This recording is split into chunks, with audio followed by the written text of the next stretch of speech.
원활한 관계 적응기를 못한 딸이 자아 형성기가 되었을 때 어떤 문제가 생기는지, 그리고 사춘기와 겹쳤을 때 어떻게 대해야 하는지 알려주세요. 하나씩 풀어볼까요?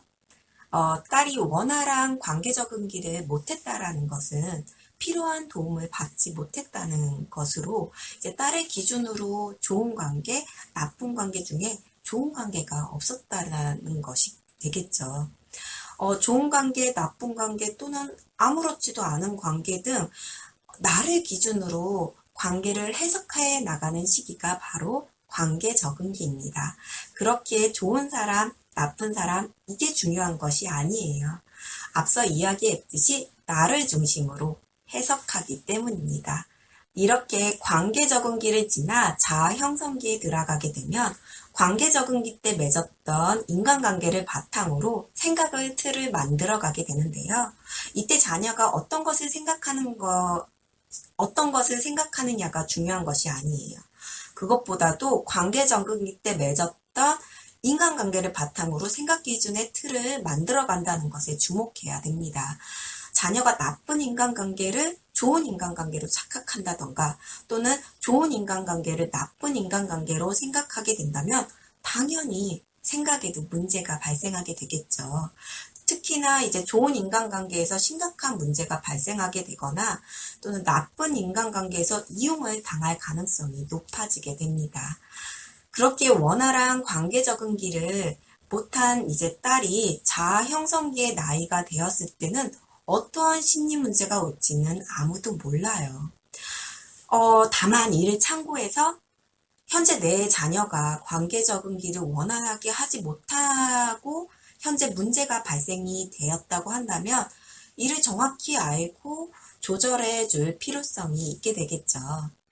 그리고 한 가지 더 이제 사춘기와 겹쳤을 때를 질문하셨는데 사춘기라는 것은 관계 적응기에서 이제 자아 형성기로 들어가게 될 때 자기의 생각 기준을 형성해 나가게 되는데 이때 나의 생각 기준과 맞지 않은 것이 들어오게 되면 스트레스를 받게 됩니다. 다시 이야기하자면 없는 것을 만들 때 스트레스가 발생한다는 것이죠. 그런데 이제 부모님과 선생님의 생각 기준으로 이제 자꾸 강요를 하게 될 경우에는 결국 자기 자녀는 이제 자기의 생각 기준과 합리적이지 못한 이야기가 계속 들어오게 되는 거예요. 계속 들어오게 되면서 굉장히 스트레스를 받게 되겠죠. 그리고 이때 스트레스를 막 꾹꾹 참는 아이가 있는가 하면 그렇지 않고 왜? 내가 왜 해야 되는데? 뭐지? 막 이러면서 이제 반발하는 아이가 있겠죠. 이 이렇게 참는 아이가 있고 반발하는 아이가 있는데 그 중에 이제 반발하고 이제 이야기를 하는 아이들을 보고 어른의 기준으로는 이제 제 사춘기 왔네. 사춘기네. 라고 하게 되는 것이죠. 이제 어른의 관점에서는 왠지 이상하고 엇나가져 보이는 모습이기 때문에 계속 얘기하게 되고 강요하게 되고 이제 통제하게 됩니다. 그래서 이게 엇나가는 게 아니라 그저 자기가 생각하는 것과 달리 합리적이지 않은 것이 이제 지속해서 들어오다 보니까 그에 따른 반응을 한 것일 뿐인데 이제 어른의 관점에서는 얘 좀 다른데 엇나가는 것처럼 보여 라고 이제 보이기 때문에 더 얘기를 하게 되는 것이죠. 예전에는 이제 중2병이라고 많이 얘기들 하시죠.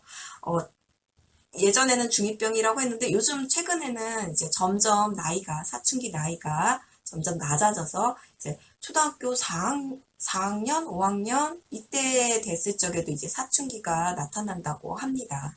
사춘기가 발생한 자녀에게 우리 부모들이 제일 우선적으로 뭘 해줄 수 있을까요? 그 어떤 것보다도 합리적으로 생각할 수 있도록, 즉 이제 합리적으로 왜 그런지 납득할 수 있도록 이해를 해줄 수 있는 과정이 필요합니다. 그것을 해줄 수 있는 대상은 부모님이 좋고 그 중에서도 엄마가 가장 좋습니다. 특히나 엄마가 자녀의 이제 심리발달 단계에 따른 양육법을 알고 있다고 한다면 그에 맞게 자녀에게 적용할 수 있게 되겠죠. 자녀는 엄마가 만들어 놓은 환경 안에서 이제 안정된 심리를 갖고 시행착오를 겪더라도 자신의 생각 기준을 건강하게 만들어 갈 수 있게 됩니다. 자녀의 사춘기를 겪는 거에 대해서 부정적으로 대처를 한다던가 아니면 표현하는 것이 아닌 내 자녀가 마냥 어리다고만 생각했는데 자기 생각을 할 정도로 이만큼 성장했구나, 대견하구나, 이렇게 여기면서 건강한 생각 기준을 만들어 갈 수 있도록 정확하게 알고 이끌어주는 것은 어떨까요? 지금 우리는 이제 성인이 되어서 엄마의 역할을 하고 있지만 곰곰이 생각해 보면 우리도 그때가 있었다는 것을 한번 생각해 보면 좋을 것 같습니다.